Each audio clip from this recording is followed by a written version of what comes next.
सबके मुंह से। तो ये सिलीगुड़ी कॉरिडोर का मुख्य जो है चिकन नेक का मुख्य भाग ठाकुरगंज है। नेपाल से बांग्लादेश 22 किलोमीटर की एयर डिस्टेंस है।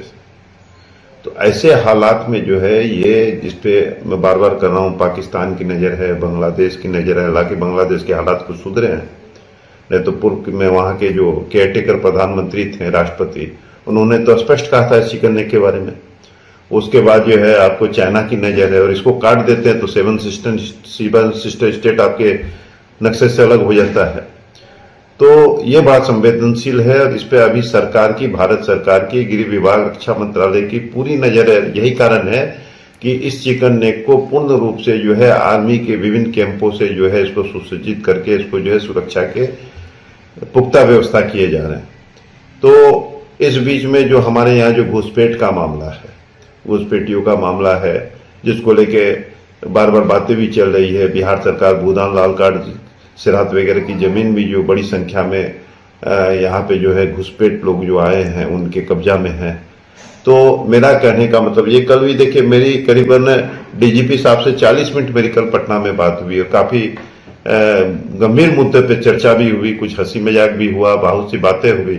और आज संजोग से देखिए, और उन्होंने कहा कि 2 दिन पहले हम और सीएस जो है बात भी हो रही थी, तो आपकी चर्चा चल रही थी कि आपने जो ऐसे ऐसे कागज उपलब्ध कराया है। और आज देखिए संजोग से दोनों यहाँ पे आ गए हैं। तो अब आप समझ सकते हैं कि ये इलाका कितना सेंसिटिव है प्रशासन के नज़र में भी। और जो आए उसमें एसएसबी के पदाधिकारी थे, उसके बाद जो है अररिया के जो है एसपी डीएम थे। तो ये जो है अररिया जिला, किशनगंज जिला, इस पे बहुत पैनी नजर है सरकार की। और अब सरकार वहाँ पे, चूंकि बिहार में भी सरकार बदली है और भारतीय जनता पार्टी के सम्राट, माननीय सम्राट चौधरी जी हम लोगों के मुख्यमंत्री बने हैं, तो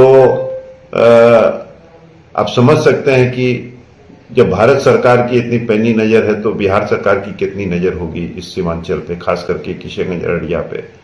तो यही सारा मुद्दा है, और इस पे आगे बहुत कुछ काम होना है। और कल बहुत समीक्षा हुई है, खास करके ये जो बिहार सरकार भूदान लाल कार्ड की जमीन, कुछ विदेशी फंडिंग का मामला भी सुनने में आया है कि उस पर भी बात हुई है।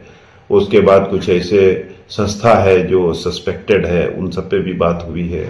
कुछ ऐसे संदिग्ध लोग हैं जो तकरीबन 2-3 दर्जन इस जिले में, जो बहुत कम समय में जिन लोगों ने बहुत धन अर्जित किया है, जिनके कोई आय का कोई ठोस स्रोत नहीं है, लेकिन उसके